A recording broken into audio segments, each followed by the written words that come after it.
Você está no canal Eu Estudo a Lição com o pastor Samuel Camilo. Hoje é sexta-feira, dia 14 de março de 2025. E o tema que estudaremos, na verdade, será um aprofundamento, um estudo adicional do nosso tema principal da semana, que foi o que mais eu poderia ter feito. O texto que nos acompanhou durante toda a semana, João 18:37, é uma pergunta de Pilatos a Jesus, bem como a sua resposta. Pilatos perguntou: Então você é rei? Jesus respondeu: O senhor está dizendo que eu sou rei? Eu para isso nasci e para isso vim ao mundo, a fim de dar testemunho da verdade. Todo aquele que é da verdade ouve a minha voz. Nessa semana tivemos a oportunidade de analisar a questão do livre-arbítrio e a forma como o nome de Deus precisa ser vindicado. É bem verdade que temos muita dificuldade de poder compreender algumas coisas nesse mundo, enquanto todas as fases do juízo e vindicação do nome de Deus ainda não acontecem. Hoje, o texto que leremos, que é um texto do livro Testemunhos para a Igreja, volume 9, na página 223, vai nos ajudar a entender um pouco desse mesmo aspecto. Quando é que teremos a oportunidade de poder entender alguns elementos que aconteceram conosco aqui nesse mundo? Hoje somos chamados a viver pela fé, mas quando é que essas respostas que às vezes buscamos por situações que enfrentamos nos serão dadas? A gente vai tentar responder isso através do estudo do texto ainda hoje.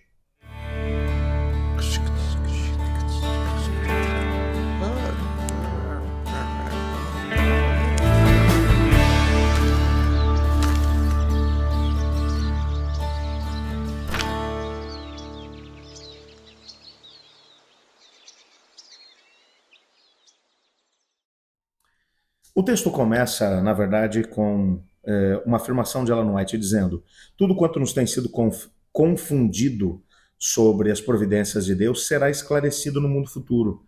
As coisas difíceis de serem compreendidas terão, então, explicação. Isso aqui é muito interessante. Quem de nós não tem dificuldades tremendas de poder entender algumas questões? Meus amigos, é bem verdade que às vezes nós enfrentamos algumas situações tão difíceis no nosso dia a dia, perdas que sofremos, como quando você tem um amigo querido, como eu tenho, um colega de turma, que perdeu sua filha no auge dos 15 anos. Uma menina cristã, uma menina bonita, temente a Deus. Uma forma terrível, trágica. Conversando com ele, ele me dizia: quando é que a gente vai conseguir entender isso, amigo? Quando? E eu só pude dizer para ele: a coisa mais difícil que tem hoje em dia para cada um de nós é entendermos algumas questões, principalmente quando perdemos um filho. Minha esposa e eu perdemos a nossa filha mais velha enquanto estávamos no campo missionário.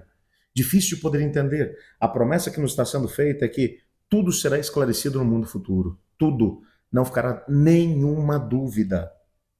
E ela continua dizendo: os mistérios da graça não serão desvendados.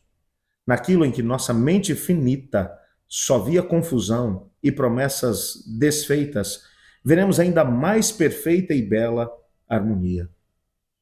Sabe aquele momento em que você esperava uma intervenção da parte de Deus e ela não veio? Sabe aquele momento quando parece que Deus te abandonou, quando parece que o céu não se importou e você teve que sofrer sozinho? Quando você se sentiu sozinho, abandonado, como Jesus se sentiu, aliás, na cruz, ao orar em desespero, dizendo: Deus meu, por que me desamparaste? Os mistérios da graça são muito profundos para serem compreendidos ainda hoje. Mas na eternidade, até mesmo esses mistérios serão desfeitos ou desvendados para nós. Naquilo em que a nossa mente finita só via confusão e promessas desfeitas, veremos a mais perfeita e bela harmonia. Saberemos que o amor infinito dispôs as experiências que nos pareciam as mais difíceis. Ao reconhecermos o terno cuidado daquele que fez todas as coisas contribuírem para o nosso bem, nós nos alegraremos com júbilo inexprimível e repleto de glória. É bem verdade, eu achei interessante aqui exatamente essa parte do texto que diz: saberemos que o amor infinito dispôs as experiências que nos pareciam as mais difíceis. Em algumas ocasiões, o Senhor Deus permite realmente que o sofrimento venha, porque tem algumas experiências que nós precisamos adquirir enquanto estamos nesse mundo de pecado, dor e sofrimento, que a gente só vai adquirir passando pela escola do sofrimento. Eu te animo a dar uma olhada em algumas histórias apresentadas pela Bíblia, como, por exemplo, a história de José. O pobre do José nunca teve conhecimento das razões pelas quais os irmãos o venderam de forma tão vergonhosa e vil. Ele, de filho amado, se tornar agora um escravo.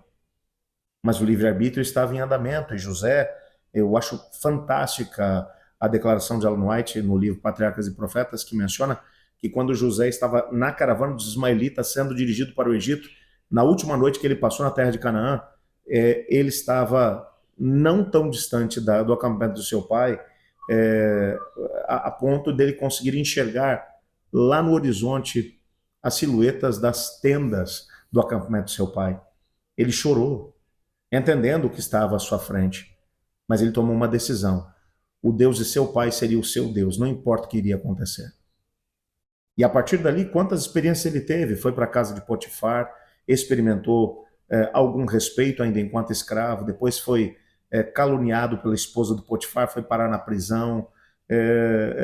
Na prisão, ele revela os sonhos do padeiro e do copeiro, o copeiro se esquece dele, até que finalmente, veja, ele tinha 17 anos quando ele foi vendido como escravo. Agora, no auge dos seus 33 anos, José se torna governador do Egito. Tanto que quando seus irmãos chegam, ele é capaz de poder olhar para os irmãos, e naquela época ele já compreendeu. Ele disse: não se sintam culpados pelo que aconteceu comigo, porque o Senhor estava me enviando à frente de vocês para que a vida pudesse ser preservada. Hoje eu entendo isso. A mesma coisa podemos falar a respeito de Moisés, um indivíduo com uma carreira próspera no Egito. Você consegue imaginar isso? Um indivíduo que estava sendo preparado para se tornar o próximo faraó no trono. Entretanto, ele escolheu estar junto com o povo do Senhor. Tenta iniciar uma rebelião porque ele achava que sabia das coisas. Não conseguiu nada além de matar um feitor de escravos. Por causa disso, ele começa a ser perseguido pelo faraó, vai parar lá na região de Midian, onde ele vai passar 40 anos apacentando ovelhas. Um indivíduo que era um grande general do Egito. Parece um desperdício, não parece? Mas aqueles 40 anos, enquanto apacentava os rebanhos, estava naquelas regiões remotas, próximas do Sinai, Moisés aprendeu a conhecer mais a Deus e foi se tornando um homem manso. 40 anos depois ele estava pronto e Deus se aproxima dele e diz: vamos libertar o povo?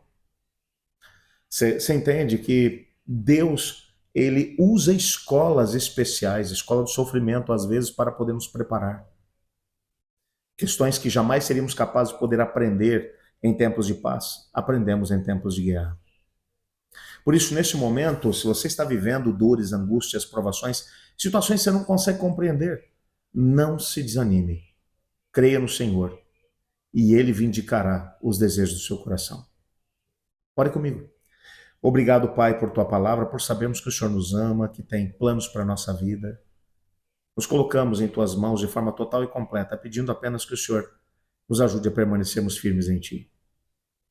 Pois é em nome de Jesus que oramos. Amém. Eu estudo a lição. E você?